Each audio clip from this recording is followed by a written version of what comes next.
Praise the Lord, जय मसीह। कैसे हैं आप? मैं आशा करता हूं कि प्रभु के प्रेम में आप आनंदित होंगे। मेरा नाम पास्टर शिमोन पत्रस है और आज की सुंदर सुबह में आप सबका स्वागत करता हूं। आइए मेरे साथ परमेश्वर के वचन को निकालें। मेरे साथ निकालें पहला शामुएल अध्याय 13 वचन 13। यहाँ इस प्रकार से लिखा है, शमूएल ने शाऊल से कहा, तूने मूर्खता का काम किया है, तूने अपने परमेश्वर यहोवा की आज्ञा को नहीं माना।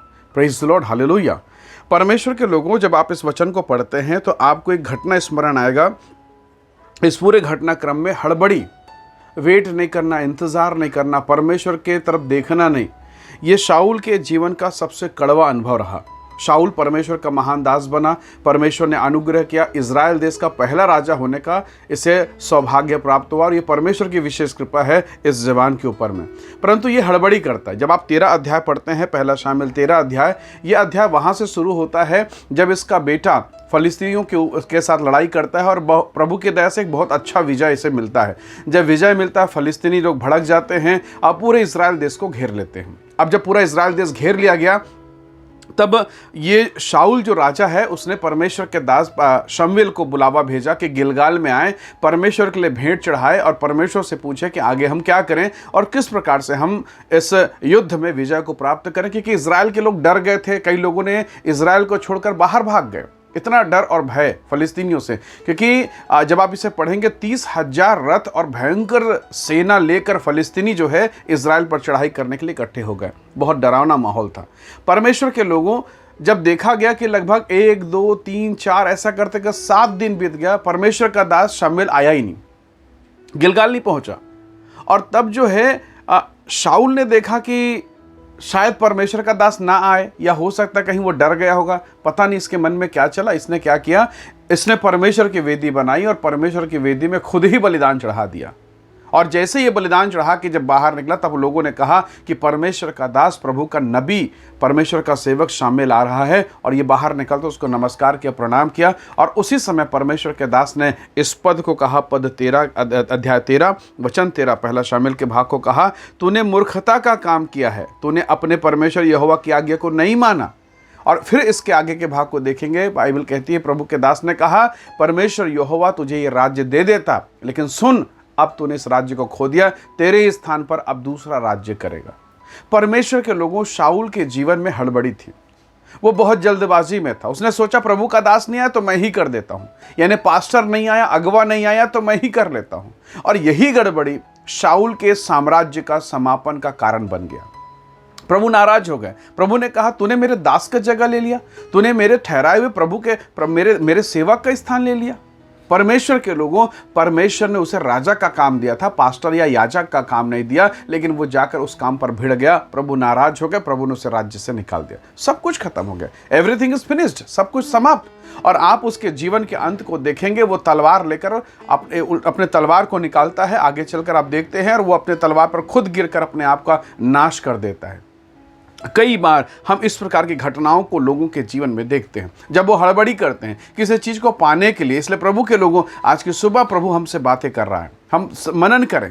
परमेश्वर ने आदम और हव्वा को अदन के बगीचा में रखा ताकि उस वाटिका का देखभाल करें, उसकी रक्षा करें। परमेश्वर ने वहाँ बहुत मूल्य फल लगाए, परंतु एक आज्ञा दिया कि इस फल को मत खाना, बाकी सब तुम्हारा है। लेकिन मनुष्य ने इच्छा के विरुद्ध, प्रभु की इच्छा के विरुद्ध में जाकर काम किया और उस वर्जित फल को खाया और अपना सब कुछ समाप्त कर दिया। परमेश्वर के लोगों, शाऊल को आज्ञा नहीं थी, आदम और हव्वा को आज्ञा नहीं थे, परंतु उन्होंने परमेश्वर की इच्छा को तोड़ा। प्रभु यीशु मसीह ने नए नियम में देखे, प्रभु यीशु मसीह ने सबसे योग्य व्यक्ति को चुना। उसे जो कुछ दान दक्षिणा भेंट मिलता, उसको सब यहूदा इस्करियोती के हाथ में दे दिया। वो खजांची बन गया। पूरी कमेटी में सबसे पावरफुल कोषाध्यक्ष, बहुत बुद्धिमान, बहुत ब्रिलियंट माइंड उसके पास है। एक अच्छे घराने, एक अच्छे परिवार से वो था। लेकिन धन की चाहत, धन के लालच ने उसके जीवन को डुबा दिया और ऐसा लालच से वो भर गया, शैतान उसे इस्तेमाल कर दिया उसके लालच को। ऐसा लालची हो गया कि वो स्वयं अपने उद्धारकर्ता, सृष्टिकर्ता प्रभु यीशु मसीह को 30 सिक्कों में बेच के आ गया। परमेश्वर के लोगों, जब आपकी नीयत बिगड़ती, जब आपके अंदर में उत्तेजना होगा, जब आपके भीतर में रुकने की इच्छा नहीं है, जिज्ञासा है, भागने की इच्छा है, शैतान उस चीज का इस्तेमाल करता है। इसलिए बहुत सावधान। आज की सुबह हम प्रभु से कहें कि परमेश्वर सहायता कर। क्या होता अगर उस दिन वो 7 दिन तक अगर वो रुका है, 7 दिन तक अगर रुका रहता, क्या होता? परमेश्वर शाऊल को महान राजा बनाकर खड़ा करता। हालेलुया। क्योंकि वो रुका हुआ, टिका हुआ है। जब आप टिके रहते हैं, परमेश्वर आपको आशीष देता है, परमेश्वर आप पर दया करता है, परमेश्वर आप पर अनुग्रह करता है, क्योंकि परमेश्वर देखता है हाँ, इस व्यक्ति को मुझ पर भरोसा है। जब आप प्रार्थना में टिके हैं, जब आप उपवास में लगे हुए, जब आप विनती में लगे हुए हैं, परमेश्वर दया करेगा। एक बार की प्रार्थना हुई, दूसरी बार की प्रार्थना, तीसरी बार एलिया लगातार प्रार्थना पर प्रार्थना कर रहा, और जब अपने दास को कहता जाकर देख, पहाड़ की चोटी पर चढ़ और समुद्र की ओर देख, कुछ दिख रहा है? नथिंग, कुछ नहीं दिखा। पर जब लगातार प्रार्थना होती रही, 7वीं बार की प्रार्थना में उसने देखा, उसके सेवक ने देखा, कहा छोटा सा हाथ जैसा कोई चिन्ह दिखाई दे रहा है, कुछ बादल सा दिख रहा है। प्रभु के दास ने कहा अब भाग, अब बारिश होगी, अब अनुग्रह आएगा, अब महिमा प्रकट होगा। 3.5 साल का अकाल खत्म हो गया। पर 7 बार प्रार्थना लगा। परमेश्वर के लोगों, ठहराए हुए समय तक आपको ठहरना जरूरी है। हड़बड़ी करेंगे तो वो आपके जीवन में आशीष के बदले में कुछ और चीजों को लेकर आ जाएगा। नामान सुरयानी जो कोढ़ी है, जरा सोचिए, क्या परमेश्वर का दास एलीशा उसे ऐसे ही चंगा नहीं कर सकता? क्या जरूरत थी उसे यरदन जाने के? और यरदन गया तो एक डुबकी में, क्या वो 7 बार डुबकी लगाने से क्या लगता है वो पानी का स्तर क्या वो शुद्ध हो गया, या उसमें कोई अमेजिंग पावर आ गई, या उसमें कोई मिनरल क्वालिटी आ गई? नथिंग, कुछ नहीं। पर वो आज्ञा है कि जाकर यरदन में 7 बार डुबकी लगा। 1 बार लगाया, 2 बार लगाया, नथिंग, कुछ नहीं हुआ। पर जब 7वीं बार लगाया, उसका शरीर शिशु के समान कोमल हो गया। सारी कोढ़ की बीमारी यरदन में खत्म हो गई। Praise the Lord, hallelujah. मेरे भाई, मेरी बहन, यदि आज आप परमेश्वर के साथ हैं, चाहे दुख आए, चाहे क्लेश आए, चाहे पीड़ा आए, आप हड़बड़ी नहीं करेंगे, परमेश्वर आपको महान आशीषों से भरेंगे। आपकी फैमिली को, आपके परिवार को, हड़बड़ी मत कीजिए। आपका समय आएगा।